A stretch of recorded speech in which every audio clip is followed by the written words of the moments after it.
Hey folks, it is time for another glorious top 10 list. This time, it's my top 10 shirts. Now let me mansplain to you the trials and tribulations of being a board game reviewer in this day and age. There are so many board game media producers out there. There's people doing reviews and live plays and Kickstarter coverage. There's probably even some guy doing Indiegogo coverage somewhere who's ready to hang himself. It's super important that we all do something different to set ourselves apart from all the other content out there on YouTube.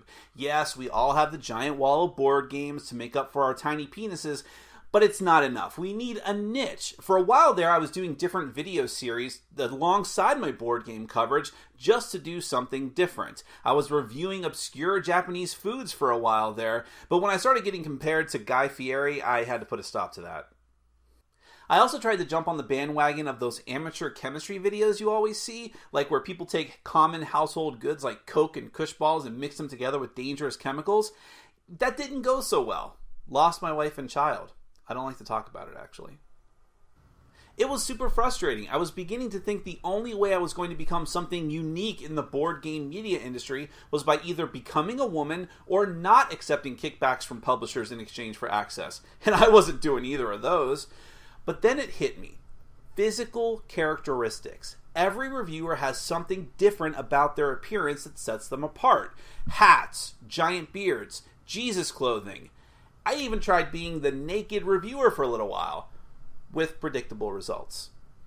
And that's when I had the thought, geeky t-shirts. It was perfect. As a 30-something man-child stuck in permanent arrested development, it made total sense. Now, by cycling through hundreds of gaudy t-shirts with ham-fisted pop culture references and stupid mashups, I would develop my niche and also stick it to the man by buying shirts that would probably be illegal if we had stronger copyright laws.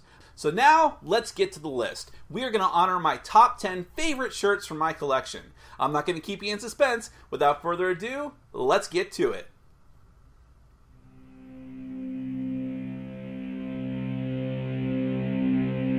This jaunty number celebrates two things that I'm passionate about: an outdated pseudo-religion and my morbid obesity. I'm not above wearing shirts that promote channels much more popular and successful than mine.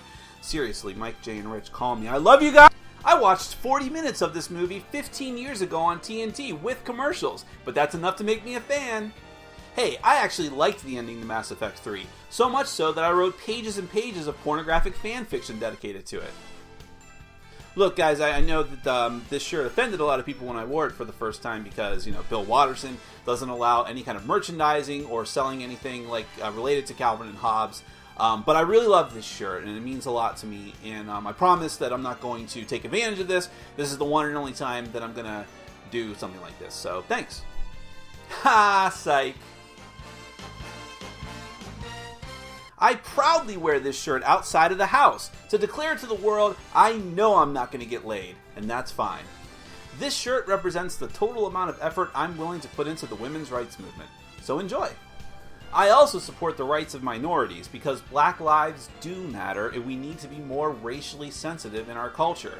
So I really hope that people don't notice that one of my favorite shirts has a black guy that's depicted with gorilla arms.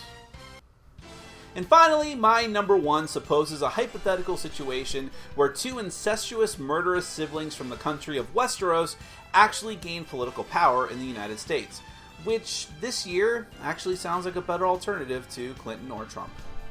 Well, that's all for the list, folks, but make sure to tell me what your favorite shirts are, either that I'm wearing or that you're wearing, and send me lots of pictures of whatever you're wearing, too. Thanks, everyone, for watching. Take care.